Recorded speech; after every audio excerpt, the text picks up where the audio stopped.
Listen, positive vibes. Trust the science. Trust the science.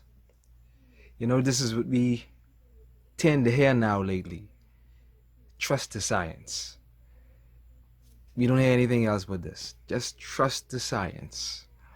And the more hilarious part is that you have a lot of these religious people telling you to trust the science. So, in this video, I'm going to take this in a different direction. And let's see how much do you religious people trust the science. Let's look at it from that aspect. So, trust the science. When we look at the biblical text, in the biblical text, it basically explains that Earth is 6,000 years old. But when we trust the science and we look at carbon dating basically says that the Earth is like 4.5 billion years old. So, what will you trust? Are you going to trust the science or are you going to trust the text? Which one? Because see, you don't get to play this game. They tell people to trust the science when you want us to trust the science. Now, trust the science. When we look at the biblical text and it explained and talked about the Elohim, the Savior, Jesus. The Savior in the Bible died for 3 days, then resurrected on the third day and flew into space. Now, when we trust the science, we knew for a fact that a human cannot die, then resurrect. Physically, in this fleshly form. Yes, spiritually, this will happen. But when we trust the science, we know for a fact that a human cannot die, then resurrect. And not only that, a human cannot die, resurrect, and fly into space with its human body. When we trust the science, we know for a fact that this isn't humanly possible. Now, spiritually, we know on a spiritual realm aspect, this is possible because the spirit doesn't die. We know that. We know this as spiritual folks, as imparts. We understand this. As star seeds, we understand this aspect. We know that the spirit ascends. But physically, this body, this dense flesh, goes back to the earth. So now, what are we going to trust? Are we going to trust the science? Because we know the science, when we talk about the Savior dying for 3 days, this is equivalent to the sun at the winter solstice. And we talking about the S-U-N, not the S-O-N. Okay? The sun dies at the winter solstice, where it just stays in one position for 3 straight days. And the ancients considered this as the sun dying. Okay? Then on the third day, which is Christmas, December 25th, the sun then moves 1 degree north. Then it marches, hence the month of March, because the sun is now marching, aka springing into action and going back onto its yearly orbit through the 12 houses, which is equivalent to the 12 months of the year. Okay? This is the science. All right? Now, do you trust the science or do you trust your text? Now, trust the science. Do you believe that it's humanly possible for a human to walk on water without it being frozen? When we look at the science, the only way it's humanly possible for a human to walk on water is for that water to be frozen. Now, do you trust the science? Do you trust your text? Like I said, this thing don't just go one way. You don't get to tell us to trust the science when you want us to trust the science. Again, trust the science.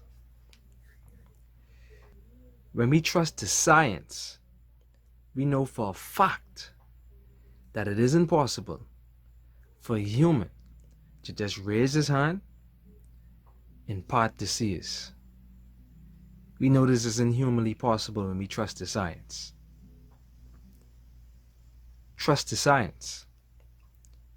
When we trust the science, we know for a fact that it isn't possible for donkeys to communicate with humans via their same language. We know when we trust the science, this isn't possible. But in the text, it is. Again, when we trust the science, we know for a fact that it isn't possible for a human to sit on a chair in the clouds. We know for a fact the science doesn't support this, but the text does. Now, this is the thing right here. When we trust the science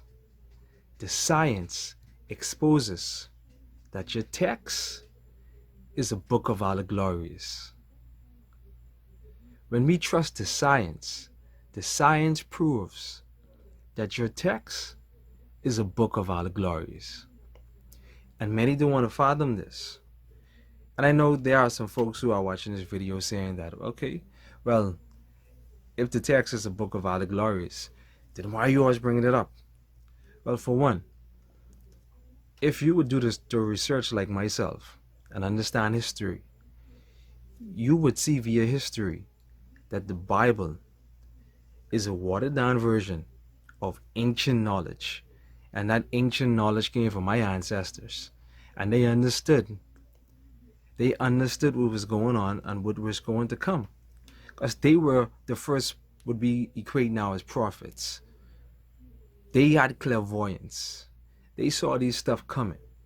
This is why they wrote it on the pyramids, the walls of the pyramids. Alright? And we see they did this all over the world.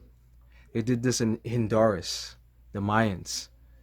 They did this even in America, in ancient America. Alright? The pyramids of Giza. So, the Sphinx. So we see this all over. So, when we look at this Bible, this is literally ancient knowledge. But what happened was it got watered down. Whereas folks as myself, they would say that we are slaves according to the text. Alright? Then what they do on a more global aspect, what they did was basically put an Elohim in our face and say, hey, you know what? You guys pray to this. And why is everyone praying to this image? They, and when I say they, I'm talking about the powers that be. They control the world. They control the real wealth of the world, which is real estate, land, oil. They control all of this. While they the powers that be, that is, of you basically praying to an image. And when you understand imagery and psychology, you would understand why everything got whitewashed, basically. When you understand psychology and imagery, when you continually see an image, and this image is basically worshipped and praised, basically, and it resembles your oppressors, you start look at your oppressors as God, when God is literally within you, as your soul, as your spirit. God is within, and I always preach this in all my videos. God is within you, not without you. Let me say it again. God is within you, not outside of you. You are the light of God, the ideas of God being played out in physical form. If you trust the science, you'd understand that. Watch my previous video, titled called, When I Say We Are God, I Mean This. And I broke down all that science, give all that science to explain my premise. Now, if you trust the science, you would understand that. But anyway, they put these imagery there of the masses basically praying to an Elohim for grants and stuff to be fulfilled within this physical realm, while the powers that be, they basically putting their thoughts into action and owning everything. This is why they rule and the masses serve them. So now when we look at the text,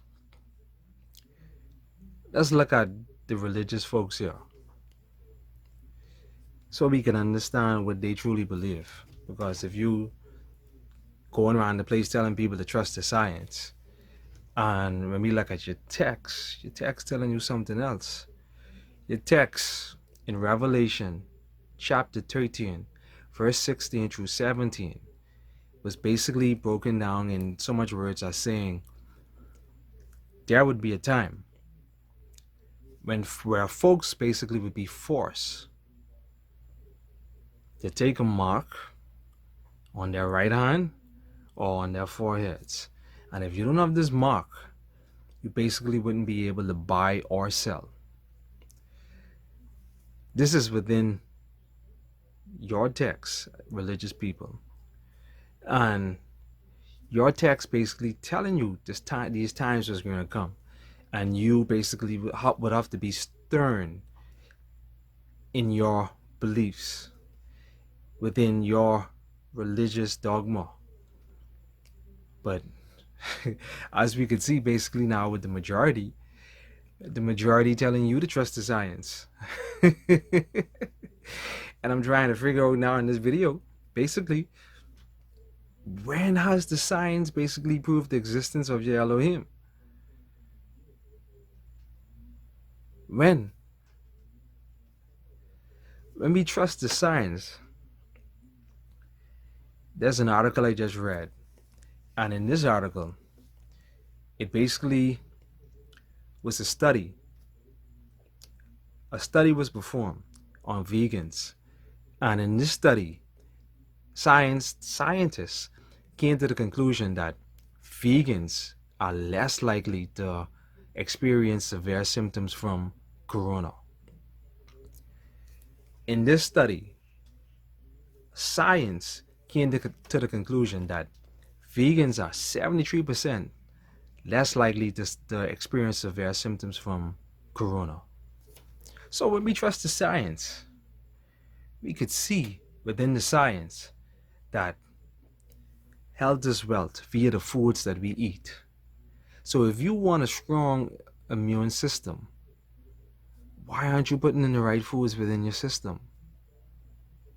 The science proved this. Trust the science, right? So when we trust the science basically explains that animal protein and GMOs basically create havoc upon the body's immunity. What it does is it basically creates an acidic environment within the body, and what this does, it makes the body basically acceptable to things like diabetes, things like high blood pressure, high cholesterol, cancer, the flu, all like what we're seeing right now within this pandemic, corona. When your body is very acidic, your immune system becomes very weakened. And foods like animal protein and GMOs, and this is all we see in our food stores. The food store is basically just a big science lab, basically a lab full of GMOs and animal protein, the same foods that making us ill. And to make things even more worse, folks would take the animal protein, throw that in some hot cooking oil, processed cooking oil at that. And when you heat, and see this, the science is proving this too. When you heat oil, what happens is it oxidizes, and this is the even more harmful part of oil, okay? Because this basically, especially with processed oil, when we see processed oils, cooking oils, this basically clogs your blood vessels basically, and leads to things like strokes, heart attack. So The science is there to prove that you are what you eat, basically. So why are you putting in all these foods that are going to basically be contrary to your health?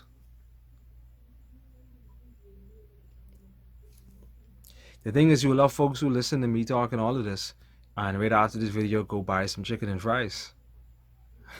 Fried animal protein. You know, I mean, at the end of the day, I'm not telling you what to do. Your life is your life. But I'm just basically explaining to you religious folks who basically going all around the place telling folks to trust the science. But the science is there to prove that what you put into your body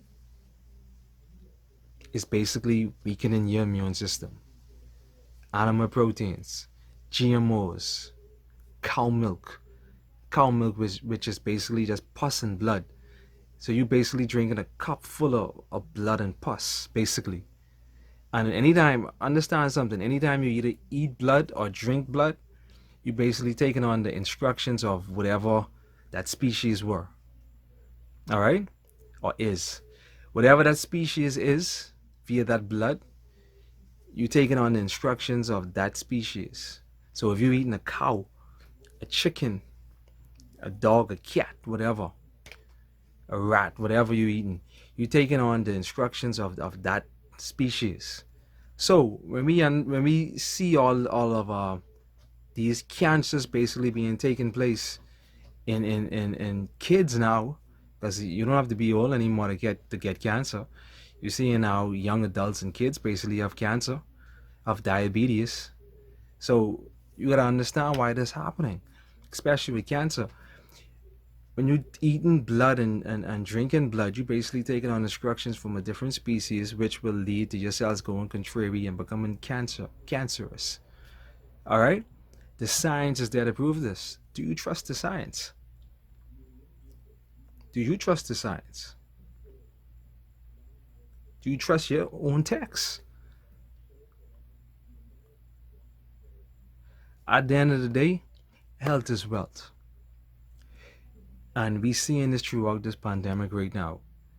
As I said earlier, a study just came out basically agreeing with the foods that you eat, basically. Whereas in this article, they said that vegans are 73% less likely to experience severe illness from corona. Why aren't you putting in the right foods in your body? Why aren't you trusting the science?